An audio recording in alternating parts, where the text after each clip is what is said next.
Año del Bicentenario del Perú, 200 años de independencia. El ilustre Colegio de Abogados del Cusco, representado por su decano, el doctor May Pilares Rado, y su honorable consejo directivo, tienen a bien a presentar el curso de especialización en Derecho Disciplinario. Curso dirigido para la especialización y actualización jurídica en Derecho Disciplinario, que se extenderá desde el día de hoy, 2 de septiembre, al 10 de septiembre, y que contará con la participación de destacados ponentes nacionales e internacionales que le darán el realce importante para este curso de especialización en Derecho Disciplinario.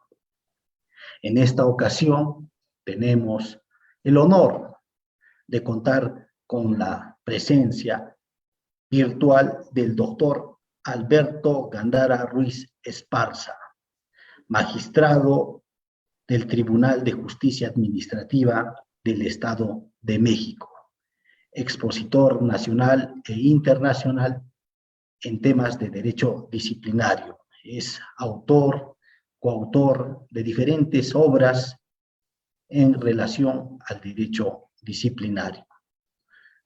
Desde el ombligo del mundo, cuna de América Morena, el Cusco inmortal, le damos la más cordial bienvenida a nuestro expositor del día de hoy, al doctor Alberto Gándara Ruiz Esparza. Bienvenido y reciba también el cordial agradecimiento de parte del doctor May Pilares Rado, decano del ilustre Colegio de Abogados del Cusco.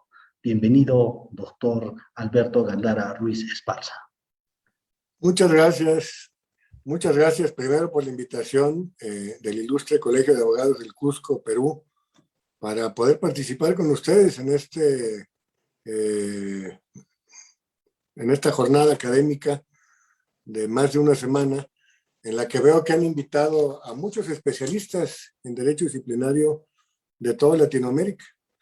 Veo que están invitados amigos de México, pues del propio Perú y también, por supuesto, de Colombia, que son un referente para todos nosotros. Entonces, pues para mí es un honor estar aquí participando con ustedes y además inaugurando esta jornada de capacitación en derecho disciplinario y además derecho disciplinario policial, por lo que veo. Entonces, en esta ocasión, pues lo que me corresponde a mí es darles una introducción a lo que es el derecho disciplinario mexicano. Es importante siempre conocer y aprender de los distintos derechos disciplinarios de todos los países para generarse una idea de cómo se está regulando esta materia, esta especialización en distintos países.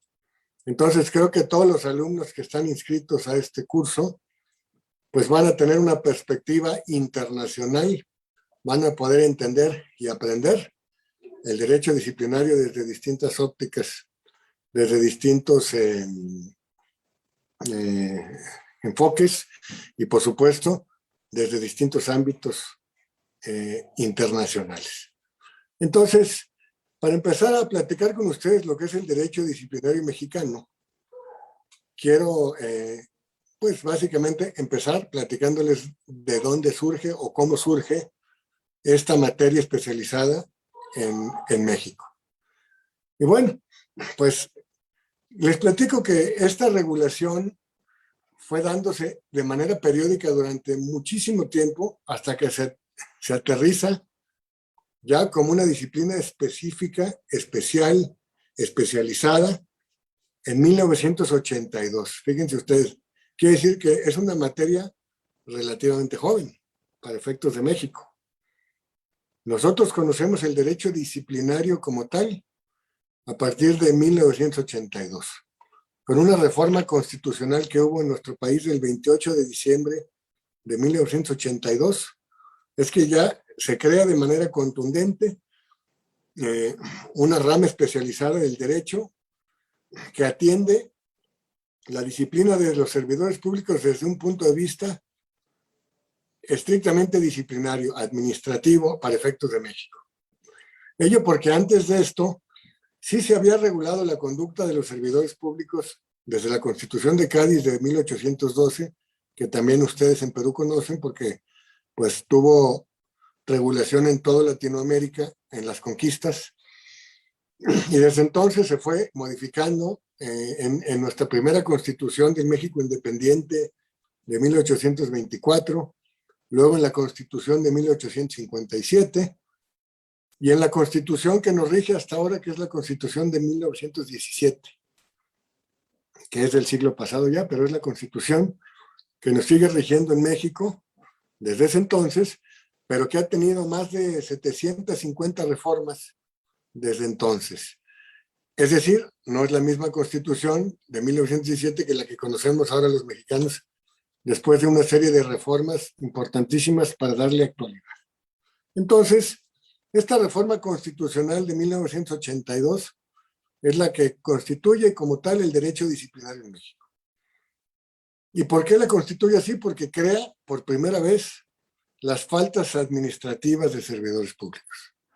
Crea por primera vez un régimen disciplinario que rige la conducta de los servidores públicos y sanciona todas aquellas situaciones en las que el servidor público desatiende obligaciones o incumple prohibiciones y ello implique una responsabilidad disciplinaria, una responsabilidad administrativa disciplinaria para efectos de México.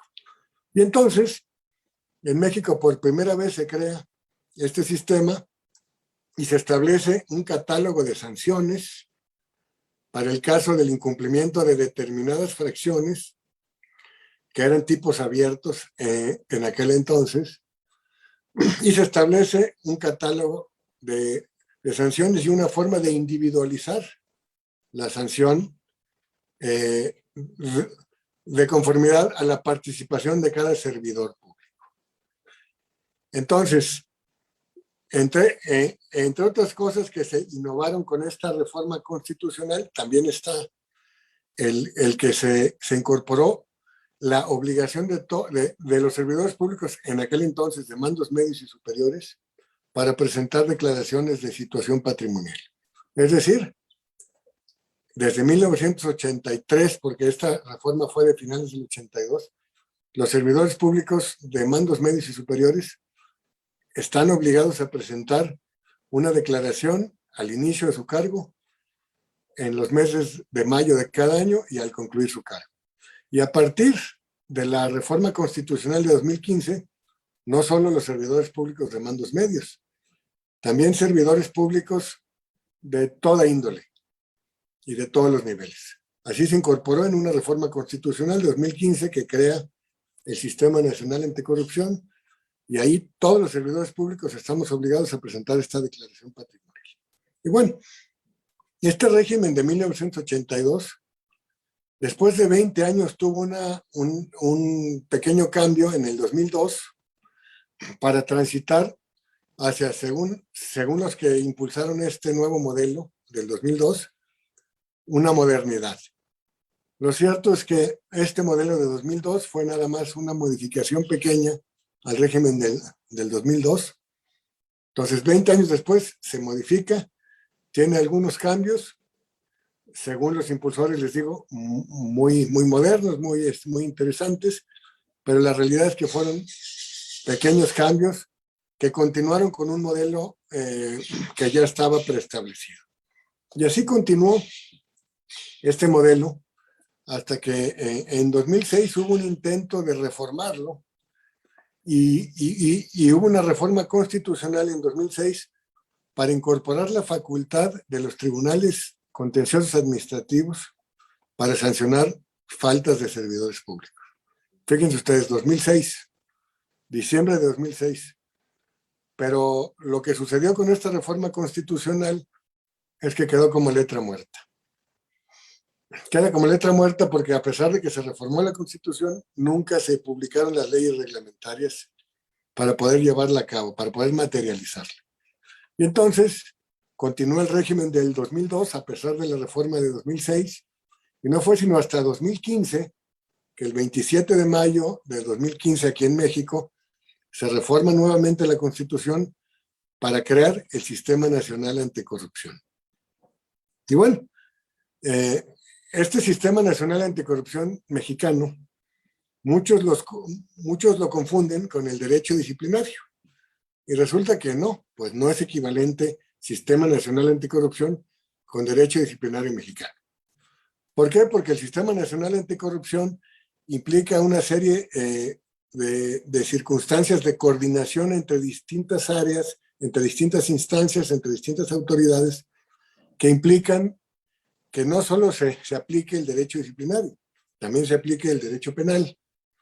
Y también implica una serie de circunstancias de coordinación en materia de fiscalización, en materia de transparencia y otras cuestiones, ¿no? Entonces, primero, es importante que todos nuestros alumnos peruanos y los que se inscribieron a este curso sepan que en México no es equivalente el Sistema Nacional Anticorrupción con derecho disciplinario, ¿no? Entonces, para efectos prácticos, el derecho disciplinario en México no es más que el sistema de responsabilidades administrativas de los servidores públicos. Y ahora con este sistema, sin duda, también de particulares. Particulares que tienen que ver con la función del Estado. Que bueno, pues eso, para irles explicando, vamos a ir viendo qué tipo de particulares son los que están vinculados con este tipo de régimen disciplinario, con este tipo de relación especial de sujeción. Y bueno, ¿cuáles son las diferencias sustanciales que hay entre el sistema de responsabilidades anterior y el sistema de responsabilidades actual?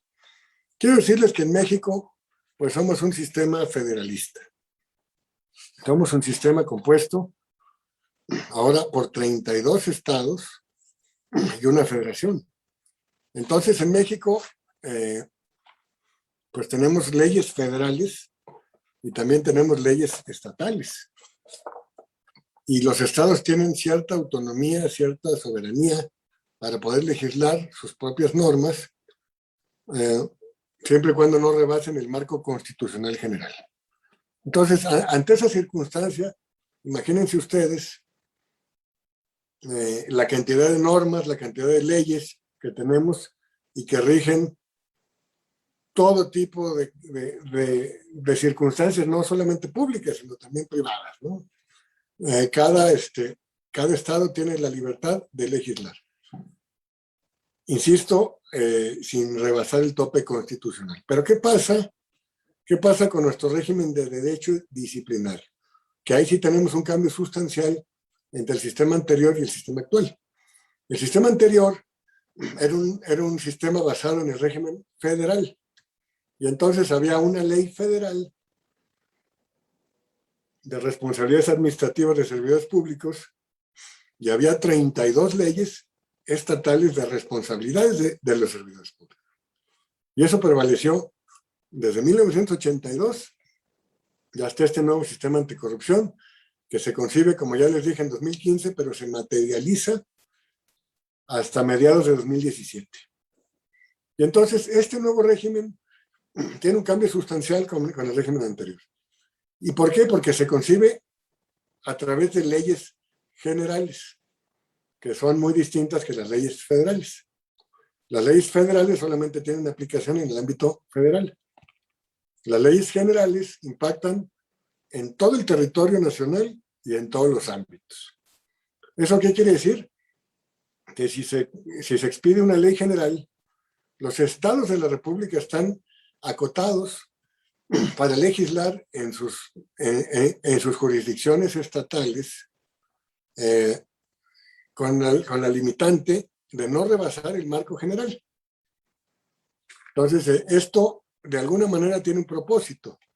Y tiene un propósito que los que son muy orientados hacia el régimen federalista critican porque de alguna manera acota la libertad de los estados para legislar. Pero también tiene un propósito de unificar normas. Y en este caso, en el caso del servicio público, el objetivo de concebir este régimen disciplinario como un régimen general fue que todas las normas estatales estuvieran alineadas a una norma general. ¿Para qué? Para que todos los servidores públicos tuviéramos los mismos derechos, las mismas obligaciones, las mismas prohibiciones. Es decir, que en términos coloquiales hubiera una cancha pareja. Una cancha pareja para todos los servidores públicos, independientemente de en dónde estén contratados. Si en la federación, en algún estado, en algún municipio, en el poder judicial, en el poder legislativo. Todos tuviéramos un mismo régimen. Por eso fue concebido tal como les platico, como una ley general. Pero en la práctica hemos visto que ya se han publicado más de 15 leyes estatales en donde algunos congresos locales han estado rebasando un poco el ámbito general, o sea, lo regulado por la ley general, y eso ha propiciado que nuestra Suprema Corte de Justicia de la Nación ha estado emitiendo pronunciamientos en distintas acciones de inconstitucionalidad que se han promovido para determinar que aquellas leyes estatales que rebasen el marco general son inconstitucionales. Entonces, hasta ahí estamos más o menos parados a 4 años de vigencia del Sistema Nacional Anticorrupción y de este nuevo sistema de responsabilidades administrativas vinculado con el Sistema Nacional Anticorrupción, y que otra de las características fundamentales que tiene este nuevo sistema es que es un sistema garantista. Está de alguna manera alineado a los principios garantistas que ya desde hace muchos años se han ido impregnando y han ido impactando en el ámbito del ius puniendi del Estado. Es decir, principalmente en el derecho penal.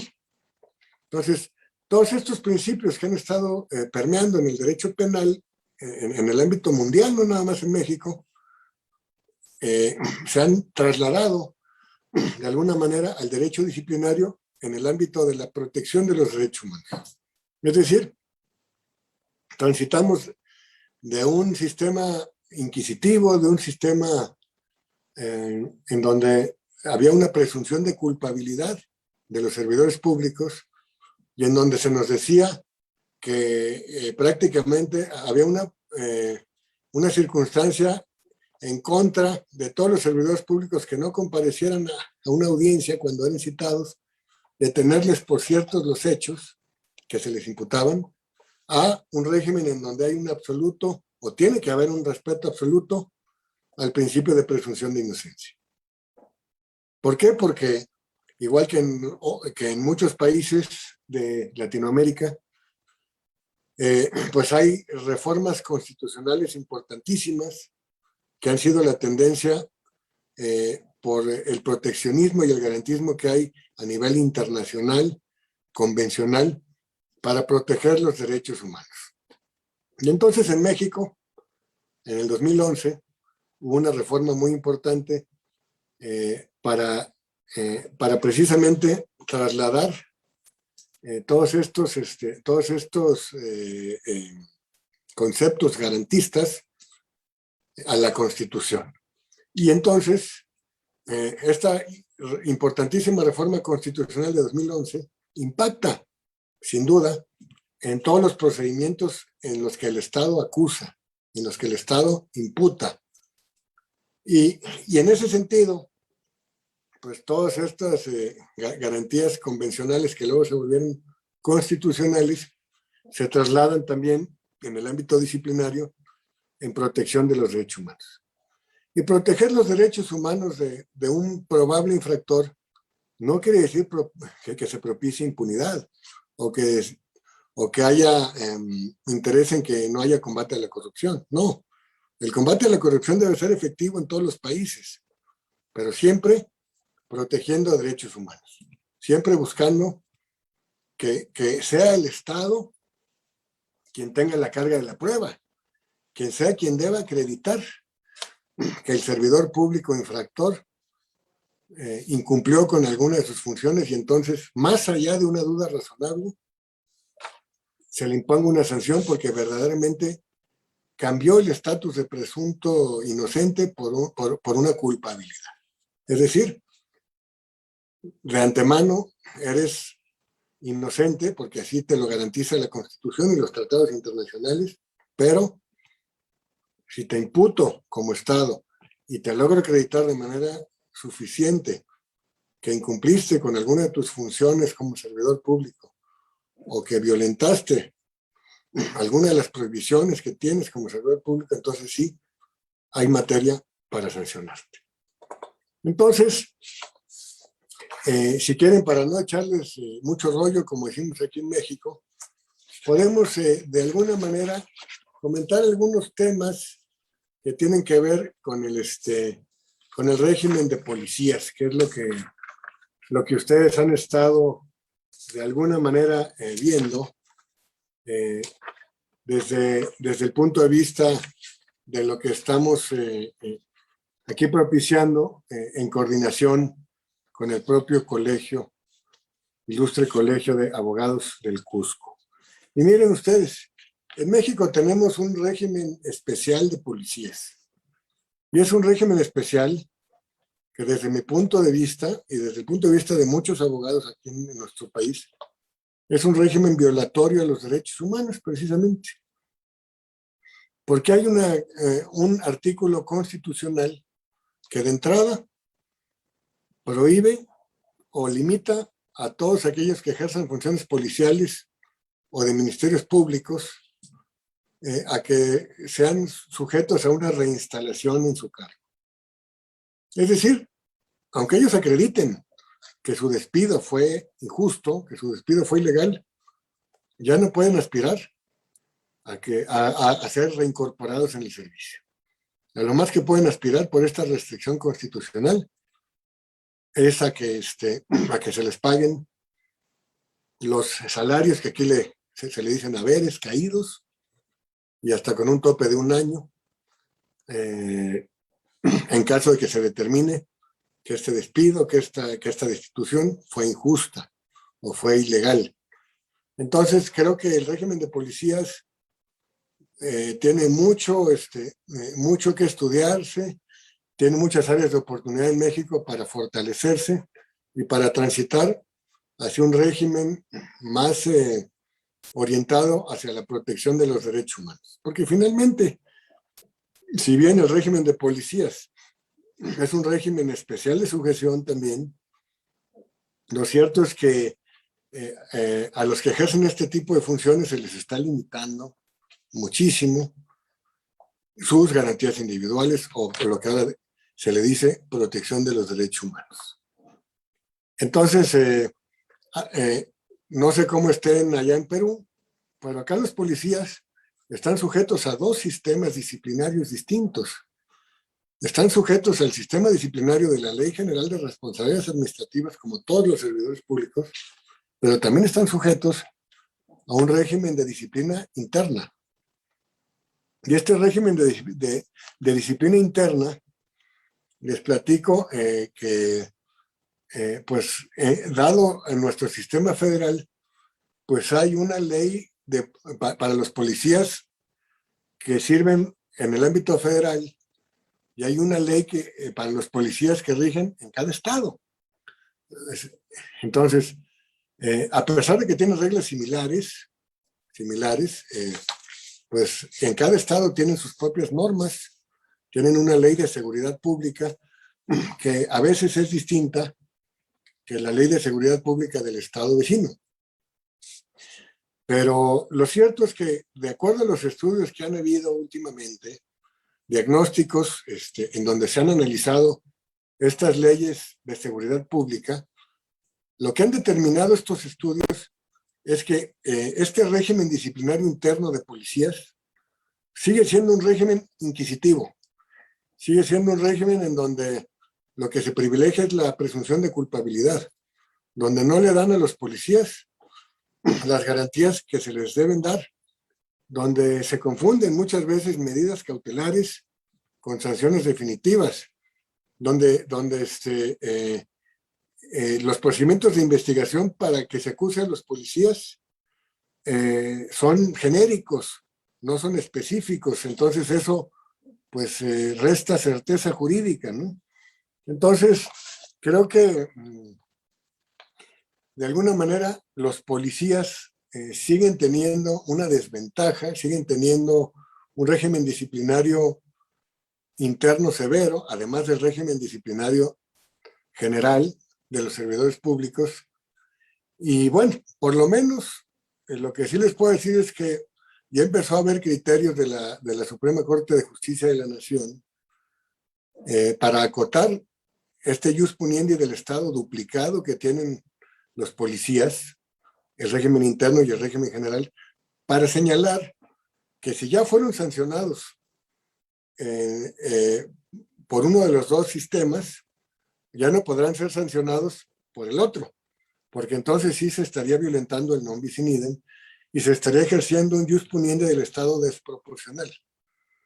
Esto lo tenemos ahorita en México todavía como una tesis aislada, pero creo que pues es una tendencia que en cualquier momento puede generarse ya jurisprudencia para que cualquier policía que haya sido sancionado en su régimen interno, pues ya no pueda ser sancionado en el régimen general, o viceversa, si ya fue sancionado en el régimen general, que no pueda ser sancionado en el régimen interno. Este régimen interno normalmente lo componen comisiones de honor y justicia de las propias corporaciones policíacas. Y estas comisiones son cuerpos colegiados, en donde hay distintas voces y en donde, pues como cuerpo colegiado, tienen que tomar una determinación con esa característica, colegiada. A diferencia del régimen disciplinario ordinario, en donde hay autoridades investigadoras, hay autoridades sustanciadoras y resolutoras que están constituidas por un solo funcionario. Entonces, pues estas son algunas generalidades que quería yo compartirles respecto al derecho disciplinario mexicano y pues de alguna manera dejar el micrófono abierto para que quienes nos están acompañando el día de hoy pudieran hacernos algunas preguntas y poder generar un diálogo. ¿Cómo ven?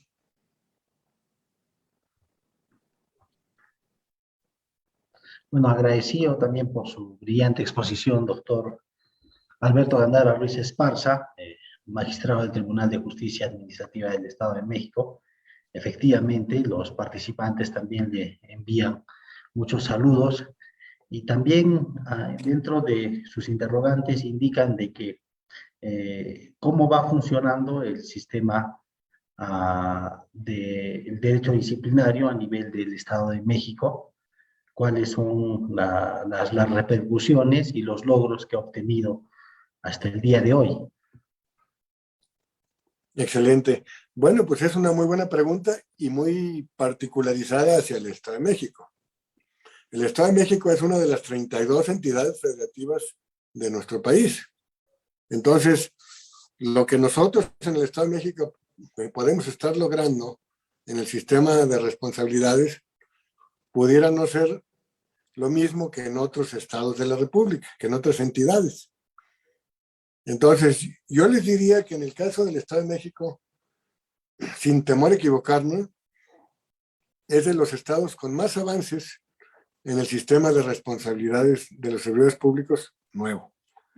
¿Por qué? Porque aquí en el Estado de México sí tenemos constituidas de manera adecuada las salas anticorrupción y las secciones anticorrupción, y somos el estado en donde más asuntos se han resuelto.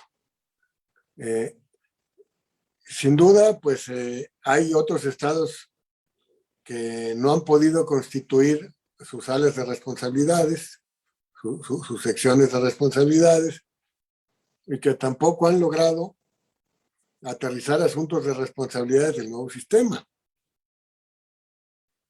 En razón de que pues hay muchas complejidades que este foro no nos da para poder aterrizar de manera puntual, y que tal vez pues a los participantes de otros países no les sea muy interesante porque son cuestiones muy de México.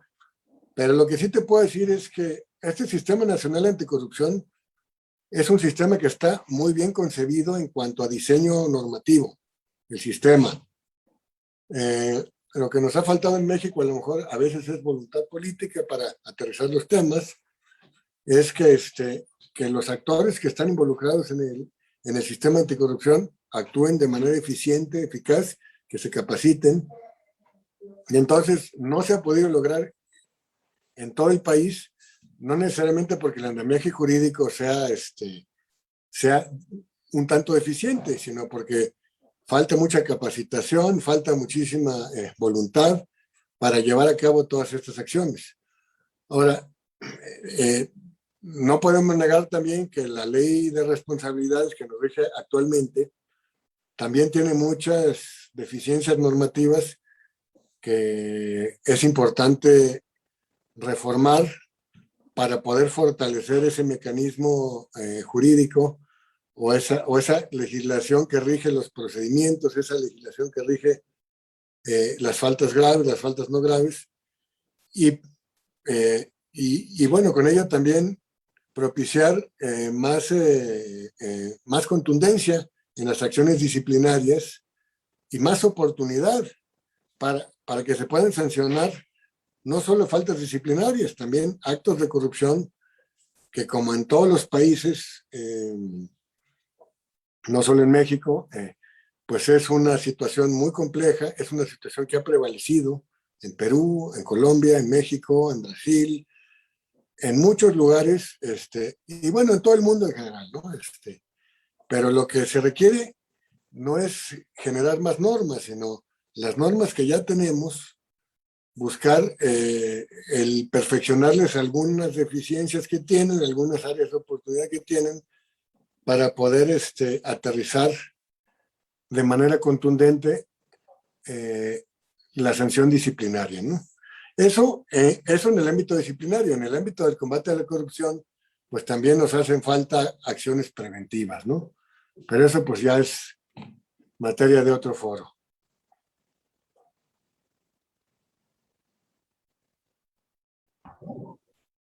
Doctor, el derecho disciplinario puede definirse como un conjunto de normas jurídicas, sustanciales y procesales que tienen como fin imponer a una comunidad específica una forma de actuar correcta. Ante esa definición, podríamos decir cuál es la finalidad del derecho disciplinario. Bueno, precisamente esa definición que me acabas de dar, pues es muy clara y muy orientada hacia definir cuál es el objetivo del derecho disciplinario como una materia especializada. ¿Y cuál es el objetivo? Pues precisamente disciplinar a los servidores públicos que se alejan de sus funciones, que se alejen de los principios que rigen la función pública, ¿no? Si un servidor público que no necesariamente es corrupto, un servidor público que es flojo, que no atiende sus obligaciones de manera puntual, un servidor público que no llega a tiempo a sus labores, o que llega a tiempo pero se sale 3 horas para comer, para almorzar, para desayunar, y no atiende de manera diligente el servicio público que le fue encomendado, pues precisamente el objetivo de este derecho disciplinario es castigar ese tipo de conductas que se alejan de los principios de la función pública, ¿no? Y que, pues precisamente, la función pública o el Estado persigue un fin, ¿no? Y si el Estado persigue un fin y contrata agentes para cumplir con los fines para los cuales está concebido el Estado, y estos agentes del Estado no cumplen con esos fines, pues el Estado tiene esa potestad disciplinaria para sancionarlos en caso de que no cumplan con sus funciones. ¿Por qué? Porque el incumplimiento de estas funciones de los servidores públicos implica muchas veces una deficiencia en el servicio público. Entonces, de ahí viene precisamente la importancia del derecho disciplinario. El derecho disciplinario no está concebido para combatir la corrupción, pues es parte de, pero el derecho disciplinario está concebido para precisamente establecer reglas, establecer procedimientos y establecer una serie de mecanismos para sancionar a todos aquellos servidores públicos que se alejen de los principios que rigen la función pública. Ese es prácticamente el objetivo principal que tiene el derecho disciplinario. Bueno, doctor, efectivamente, ¿no? Los alcances y las luces también que usted nos brinda. Podríamos decir que también, ¿cuál es la esfera de protección del derecho disciplinario? ¿Qué protege particularmente el derecho disciplinario? Bueno, el bien jurídico tutelado, como les gusta a algunos penalistas denominarlo, el bien jurídico tutelado del derecho disciplinario es un bien jurídico abstracto y es el buen funcionamiento del servicio público. Y ese buen funcionamiento del servicio público también implica el cuidado de las arcas gubernamentales, de las arcas públicas, del dinero público. Que todo este dinero público sea destinado para los fines para los cuales está establecido. Y que, por supuesto, se cumplan con los fines del Estado. Entonces, lo que tutela el derecho disciplinario es precisamente que el Estado cumpla cabalmente con su fin o con su finalidad. Y esto no lo puede hacer el Estado por sí solo, lo tiene que hacer a través de sus agentes. Y por ello, pues, la tutela o la protección del derecho disciplinario tiene que ser forzosamente que se cumplan con los fines del Estado. Y si no se cumple con estos fines del Estado, hay que disciplinar, hay que castigar a estos agentes que por su conducta, por su inobservancia, por su omisión, por su negligencia, no están permitiendo que se cumplan con estos fines. Bueno, efectivamente, doctor, también reciba el cordial saludo de los participantes. Hay muchas inquietudes, le saludan, le agradecen, le felicitan también por su brillante exposición. Y también hay una interrogante en el sentido de esto, la capacitación continua del servidor público, del trabajador público, hace que puede incurrir en indisciplina administrativa. O sea, ¿podría mejorar tal vez esa condición? Bueno, la falta de capacitación de un servidor público también se puede constituir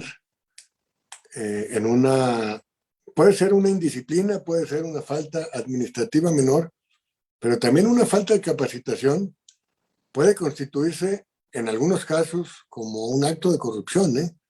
Acá en México nosotros decimos, por ejemplo, que aceptar un cargo para el cual tú sabes que no estás capacitado para desempeñarlo, también es un acto de corrupción, porque estás aceptando un cargo en el que tú, a sabiendas que no tienes los conocimientos, la capacidad, la experiencia para desempeñar, lo aceptas porque te invitó tu amigo. Y entonces tú estás consciente de que estás aceptando un cargo para el cual no estás capacitado y seguramente en el futuro vas a incurrir en una serie de inconsistencias, en una serie de irregularidades, o por tu impericia o por tu inexperiencia, y entonces eso finalmente te va a generar un problema a ti en lo personal como servidor público y también le vas a generar un problema al Estado, porque vas a generar una deficiencia en los servicios del Estado. Entonces es importantísimo que todos los servidores públicos cuando acepten un cargo lo acepten no porque tienen que aceptar algo para tener que comer, sino porque estén seguros de que ese cargo que le están ofreciendo lo pueden desempeñar de manera diligente y de manera eficiente. Eso es algo que pues pasa en tu país, pasa en el mío, pasa en todo el mundo, desgraciadamente. Y aquí, pues nosotros consideramos que también es un acto de corrupción aceptar un cargo para el cual no estás capacitado para desempeñarlo de manera diligente, ¿verdad? De otro lado, apreciado doctor, indican cuándo es que se agota el procedimiento administrativo o sancionatorio disciplinario. Agotado agotado este escenario, ¿hay algún escenario donde se puede apelar o seguir en un proceso sancionatorio? Bueno, mira, aquí en México eh, lo que está previsto en la Constitución y está garantizado en los tratados internacionales es que la presunción de inocencia debe prevalecer hasta la última etapa en la que el servidor público ya no tiene ningún medio de defensa para impugnar la determinación que haya tomado el Estado. Entonces, el procedimiento disciplinario como tal culmina con la resolución o con la sentencia que se emita en la cual se declare la responsabilidad o no del servidor público. Y bueno, en México también se puede sancionar a particulares, que ese es otro punto que pues aquí no es el foro, pero pues lo cierto es que en México también algunos particulares están vinculados con faltas administrativas disciplinarias. Pero bueno, el procedimiento como tal concluye con la resolución o con la sentencia por la cual se sanciona o se absuelve al servidor público. Pero de ahí todavía el servidor público tiene instancias de impugnación en las que puede dolerse de que el Estado lo sancionó de manera injusta o de manera ilegal. Y entonces puede recurrir esta sanción mediante distintos mecanismos. Y aquí en México tenemos dividido el cómo se puede impugnar. Si son faltas no graves, la impugnación aquí en México por una sanción por falta no grave es directamente ante los tribunales de justicia administrativa en el juicio de nulidad o juicio contencioso administrativo. Esa es la instancia para recurrirlo, la instancia externa, porque también hay mecanismos de recursos de revocación interno que desde mi punto de vista son inútiles porque el Estado normalmente está orientado hacia confirmar sus propias determinaciones. Pero bueno, esta instancia externa, jurisdiccional, para impugnar las sanciones por faltas no graves, pues es una oportunidad que tiene el servidor público para demostrar que el Estado le imputó y lo sancionó de manera ilegal. Y entonces, en la vía de jurisdicción, de la jurisdicción contenciosa administrativa, se va a revisar la legalidad de esa determinación del Estado para ver si efectivamente el Estado pudo acreditar que el servidor público fue culpable de lo que se le reprochó o si incurrió en alguna violación, ya sea de fondo o de forma, y entonces poder modificar o de plano declarar nula o inválida esa determinación. Eso es en el ámbito de las faltas no graves. En el ámbito de las faltas graves hay otro mecanismo de impugnación que es a través del recurso de apelación, que también puede el servidor público que no está satisfecho con una sanción recurrir mediante el recurso de apelación en los propios tribunales de justicia administrativa y será en la segunda instancia quien revise y resuelva si esta sanción fue apegada a derecho. Y todavía, en contra de la determinación que se tome en esta instancia, existe lo que en algunos otros países, no sé, hay en Perú como esté denominado, pero aquí se llama juicio de amparo. En Perú o en Colombia creo que es la acción de tutela. No sé cómo esté allá en Perú, pero es pues una instancia que no es instancia porque es un juicio autónomo a todo el procedimiento de origen y a sus etapas de impugnación para revisar que no se hayan violentado derechos humanos. Este juicio de amparo está concebido precisamente para que los gobernados puedan recurrir las determinaciones que se toman en contra de ellos, y entonces los juzgadores de amparo van a revisar que se le hayan respetado todos los derechos humanos a la parte actora en el juicio de amparo. Y si no se le respetaron estos derechos humanos, hubo violaciones en el procedimiento, no se analizaron pruebas, bla, bla, bla, entonces se le va a conceder la protección de la justicia federal a esta parte actora, y la consecuencia de ello es muchas veces que se deje sin efectos esa sanción disciplinaria. Muy ilustrativo su explicación, doctor Alberto Gándara. Efectivamente, recordarle a los participantes, también a los asistentes de esta ponencia internacional sobre derecho disciplinario, que puedan consignar en las transmisiones del Ilustre Colegio de Abogados en su página oficial, consignar sus nombres, su número de colegiatura, así como su correo electrónico, a efectos de tener la certificación correspondiente. Este curso efectivamente va a durar del 2 al 10 de septiembre. Ya enseguida, seguidamente después de esta ponencia, también tenemos la participación del doctor Juan José Santibáñez Antúñez, quien va a disertar también un tema muy importante a las 19 horas. Bueno, doctor, también efectivamente hay algunos saludos de los participantes. Indican un interrogante también de uno de los participantes, menciona de que el derecho disciplinario está sujeto a los principios del debido proceso. Sí, por supuesto que está sujeto a los principios del debido proceso. Como les decía, no podemos trasladar todos los principios garantistas del derecho penal al derecho disciplinario, tal cual, así a rajatabla, pero sí, sin duda, todo lo que tenga que ver con el ius puniendi del Estado tiene que llevar a cabo un procedimiento seguido en forma de juicio o un proceso, en el caso de faltas graves acá en México, de manera mixta con un procedimiento administrativo, siguiendo las debidas formalidades. Si no se llevan a cabo las debidas formalidades, entonces se está violentando el debido proceso en contra de los gobernados. Y eso va a dar lugar a que haya una declaratoria de ilegalidad de ese proceso, de ese procedimiento, porque no se siguió y no se respetó esa garantía que es constitucionalmente determinada en México y también convencionalmente determinada y hasta interpretada por la Convención, como el Pacto de San José, y por las determinaciones que ha emitido en los últimos años la Corte Interamericana de los Derechos Humanos, en donde te dice claramente que en los procedimientos administrativos seguidos en forma de juicio se deberán de respetar las mismas garantías que en los procedimientos penales o con los procesos penales. Entonces, sin duda, en este caso, y no con ello quiero decir que todos los principios del derecho penal a rajatabla se trasladen al derecho administrativo disciplinario.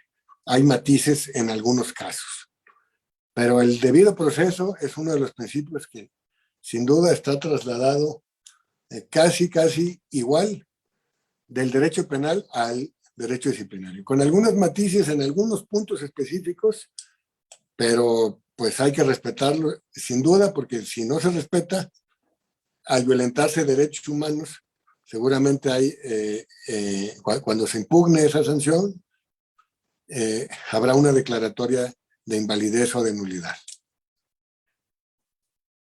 Efectivamente, doctor. Por otro lado, también hay una interrogante en el sentido de que el derecho a la debida motivación en las resoluciones que imponen sanciones administrativas debe ser respetado al igual que en la vía penal.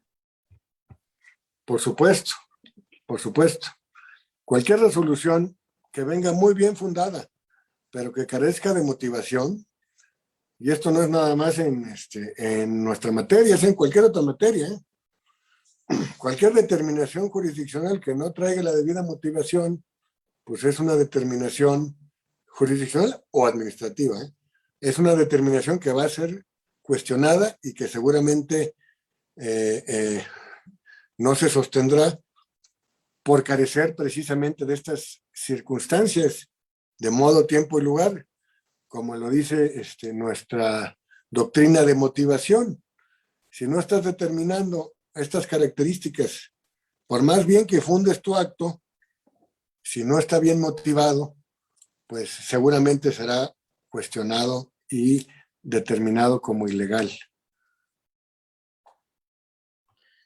Doctor Alberto Gándara Ruiz Esparza, el ilustre Colegio de Abogados del Cusco, representado por su decano, el doctor May Pilares Rao, y su honorable consejo directivo, le da la más cordial de los agradecimientos por su brillante exposición y el alcance también que ha tenido a bien desarrollar con este importante tema, derecho disciplinario en el Estado de México, que como derecho a nivel del Estado de México también brinda importantes luces y también información de cara a la constante capacitación de los miembros del ilustre Colegio de Abogados, la comunidad jurídica, los estudiantes, que gracias a su ponencia pueden aclarar y tener mejores luces acerca del derecho disciplinario.